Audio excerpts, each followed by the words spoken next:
नमस्कार मंडळी, पुन्हा एकदा तुम्हा सर्वांचं आपल्या लाडक्या यूट्यूब चॅनलमध्ये मनापासून स्वागत आहे. जुळली गाठ ग या मालिकेचा आजचा भाग खूपच इंटरेस्टिंग होता.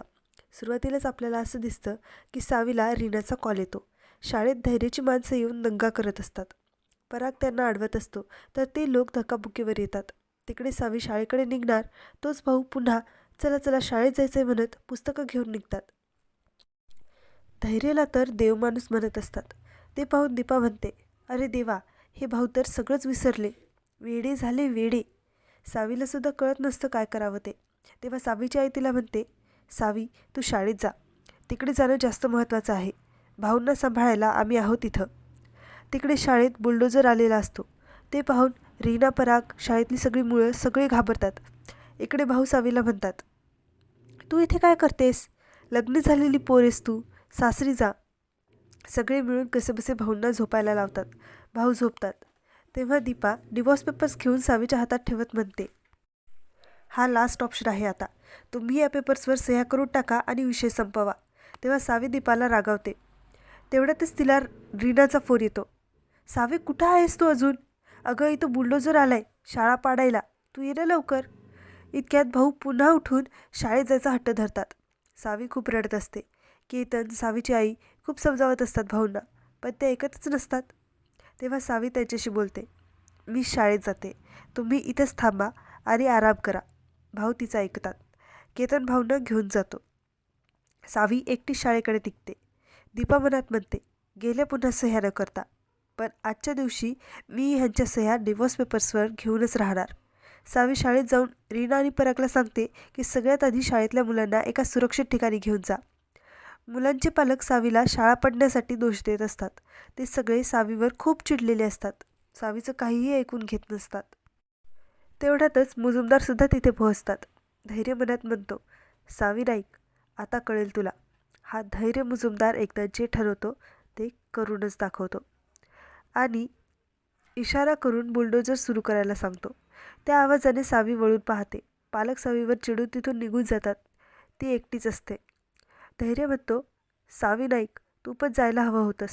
शाळा तर वाचणार नाहीच, पण निदान जीव वाचवण्यासाठी तरी इथून निघून जा. पण सावी तर सावी आहे. ती ठामपणे तिथेच बसते. आणि तुझ्या पोकळ धमक्यांना मी घाबरत नाही. भाऊंची नात आहे मी. इतक्या सहज हारणं माझ्या रक्तात नाही, असं धैर्याला म्हणते. धैर्य तिला पुन्हा निघून जाण्यासाठी धमकावतो, पण सावी ठाम असते. तेवढ्यात बुलडोजरचा चालक खाली उतरतो आणि धैर्याला, माफ करा साहेब, मी हे पाप करू शकत नाही म्हणून निघून जातो. त्यामुळे तर सावीचा आत्मविश्वास अजूनच वाढतो. ते पाहून भास्कर विलासला म्हणतो, कोणत्या मातीने बनली ही? जीव जायची वेळ आली तरी मागे हटत नाही. आता धैर्य स्वतःच बुलडोजर चालवायला घेतो. इरा म्हणते, धैर्य घ्या बुलडोजर पुढे, मग बघा ही कशी घाबरून पळते ते. सावीची आई देवाला हात जोडून सावीसाठी, शाळेच्या रक्षणासाठी प्रार्थना करत असते. ते पाहून दीपा मनात म्हणते, आज तर देवसुद्धा या सगळ्यांपासून तुम्हाला वाचवू शकत नाही. तर इकडे सावी धैर्याला बुलडोजर चालवताना पाहून विचार करते, हा तोच धैर्य आहे जो घरावर बुलडोजर चालताना त्याच्यासमोर जीवाची पर्वा न करता उभा होता. आणि आज धैर्य, तुझं खरं रूप इतकं स्वार्थी आणि अन्यायी असेल असं वाटलं नव्हतं मला. धैर्य रागाने बुलडोजर पुढे घेत असतो. तेवढ्यात रीना, परागसुद्धा तिच्यासोबत सावीसोबत येऊन बसतात आणि थोड्याच वेळात हाती मशाल घेऊन एक मोठा लोकांचा जमाव त्यांच्या मागे उभा राहतो. ते पाहून सावी म्हणते, ह्याला म्हणतात सत्याची ताकद. काय झालं मुजुमदार? नाही, बुलडोजर जागीच थांबलाय म्हणून विचारलं.